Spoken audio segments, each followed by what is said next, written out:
ओवैसी तो बोलेगा, तो फिर जो नहीं बोलता आप गूंगों का साथ क्यों देते? जो गूंगे हैं उनका साथ आप क्यों देते? जो अपनी जबान को जुम्बिश नहीं दे सकते जुल्म के खिलाफ बोलने के लिए, तो कैसे आपके वोट के हकदार बन जाते हैं?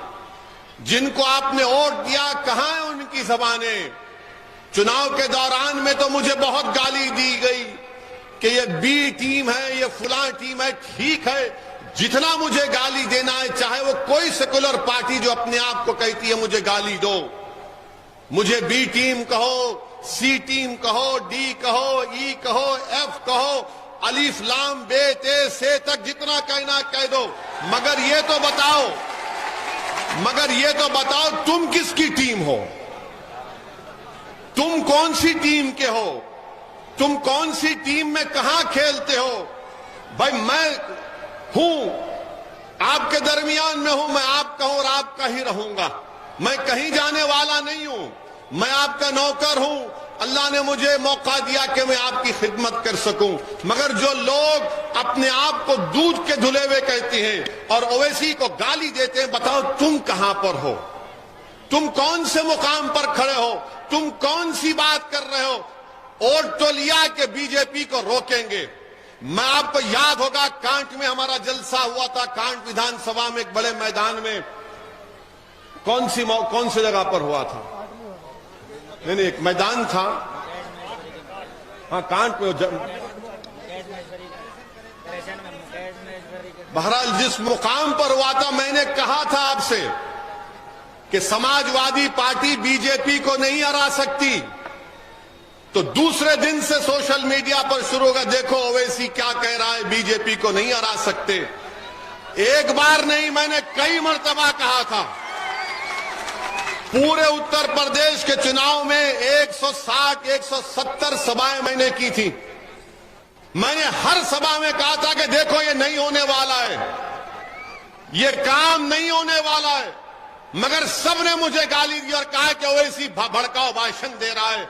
मैं आपसे क्या कहा था कि एक चिराग को रोशन करो। मैंने आपसे कहा था कि अंधेरे में अपने घर में चिराग को रोशन करो, उस चिराग से अपने घर के अंधेरे को दूर करो। मगर आपने फैसला किया कि नहीं, अब अखिलेश को मुख्यमंत्री बनाएंगे तो पूरी रोशनी आ जाएगी। कहां आई रोशनी, बताइए आप? आपने अपना वोट दिया। समाजवादी पार्टी की तारीख में मुस्लिम समुदाय ने इतना वोट नहीं दिया था।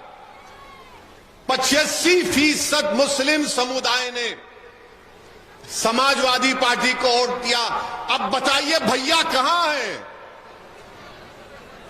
भैया एयर कंडीशन कमरे में बैठकर अपने फोन पर, ट्विटर पर कुछ 280 अल्फाज लिख देते हैं कि मैं एनकाउंटर हुआ उसका कंडेम करता हूं। फेसबुक पर कुछ पोस्ट लिख देते हैं। जबान से जो लोगों की हत्या की गई, जो पुलिस के कस्टडी में थे, जिनकी हाथों में जंजीरें थी, उनका नाम लेने से डरते हैं, उनका नाम लेने से डरते हैं। और जब हमसे आकर पूछा जाता है तो हम ये कहते हैं कि जुल्म हुआ, ये नाइंसाफी हुई, ये एक्स्ट्रा जुडिशियल किलिंग हम नाम लेकर कहते हैं। मगर शिकायत आपसे है, शिकायत तो आपसे है कि आपने ऐसे लोगों पर भरोसा किया, आपने इनको वोट दिया, मगर इन्होंने क्या किया? उन्होंने कुछ नहीं किया। इसीलिए आपसे कह रहे हैं कि आप अपनी नेता को बनाइए, लीडरशिप को बनाइए। मैं यहां पर अपने आप के लिए नहीं आया हूं और अल्लाह मुझे जब तक भिजाएगा मैं आपके लिए आता रहूंगा। अगर यहां से शहजाद चेयरमैन बनेगा तो यह पहला पैगाम होगा कि अब आपने करवट ली है और आप में एक शऊर बेदार हो गया। अगर मुरादाबाद से हमारा मेयर मुंतखब होगा तो पूरे उत्तर प्रदेश में जलजला आ जाएगा। नगीना से हमारा चेयरमैन बनेगा तो तमाम ये सेकुलर पार्टियों की नींदें हराम हो जाएंगी कि आखिर हो क्या रहा है। अगर कांट से हमारा चेयरमैन बनेगा तो एक इत्तेहाद की फिजा पैदा होगी। अगर संभल से हमारा चेयरमैन बनेगा तो इनको मालूम हो जाएगा कि अब लोग इन पर यकीन नहीं करेंगे। मगर आपको एक मिसाल दे रहा हूं, समझाने के लिए एक बात कह रहा हूं कि बिहार में गो ये लोकल बॉडी का इलेक्शन है, मगर समझाने के लिए कह रहा हूं कि बिहार में सरकार है नीतीश कुमार की और तेजस्वी यादव की, जो अखिलेश यादव के रिश्तेदार भी हैं। अखिलेश यादव के रिश्तेदार भी हैं। तो वहां पर नीतीश कुमार की सरकार ने एक आनंद मोहन साहब है, जिनको कोर्ट ने लाइफ की सजा दी कत्ल के इल्जाम में। उन्होंने एक दलित आईएएस ऑफिसर की हत्या की तो उनको कोर्ट ने लाइफ की उम्र कैद की सजा दी।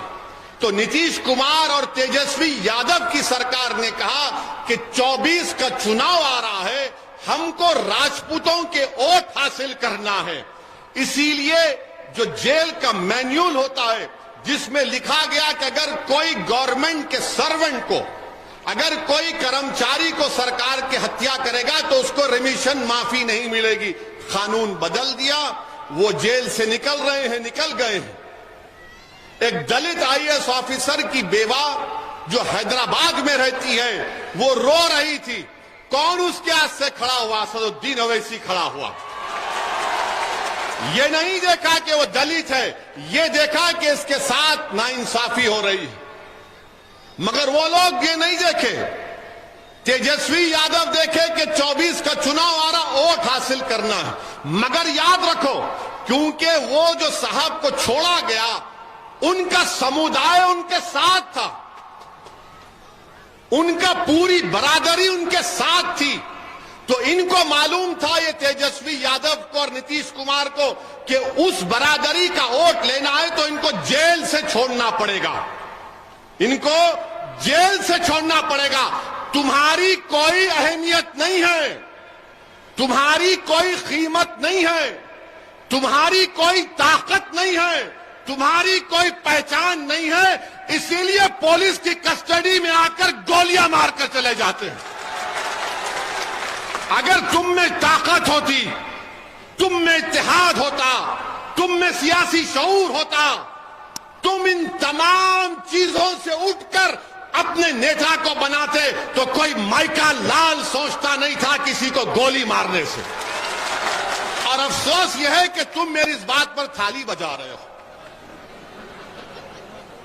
तुम थाली बजा रहे। देखो बेबसी, देखो आपकी, आपका थाली बजाना बेबसी है। मैं थाली बजाने के लिए नहीं कह रहा हूं। आप यहां से जब उठकर जाएंगे तो एक पैगाम और फिक्र लेकर जाएंगे कि 4 तारीख को हमको वोट देना है। किस लिए देना है? कि आपको अपनी कीमत बताना पड़ेगा, आपको अपनी ताकत बताना पड़ेगा। याद रखो, लोकतंत्र में, जमहूरियत में, जब तक आप अपनी अहमियत को नहीं बताएंगे, कोई आपकी इज्जत नहीं करता है। इनको मालूम ये कहां जाएंगे बेचारे टोपी पहनने वाले। इनको योगी और मोदी का नाम लो, ये दौड़ते हुए जाएंगे और हमको वोट दे देंगे। मैं आपसे क्या कह रहा हूं, योगी और मोदी को भी हराएंगे 24 में, मगर अपने आप को तो कामयाब करो, अपने आप को तो कामयाब करो। कब तक सिर्फ वोट डालने वाले बनोगे? वोट कब लोगे मेरे भाइयों और बहनों? आप वोट कब लेंगे?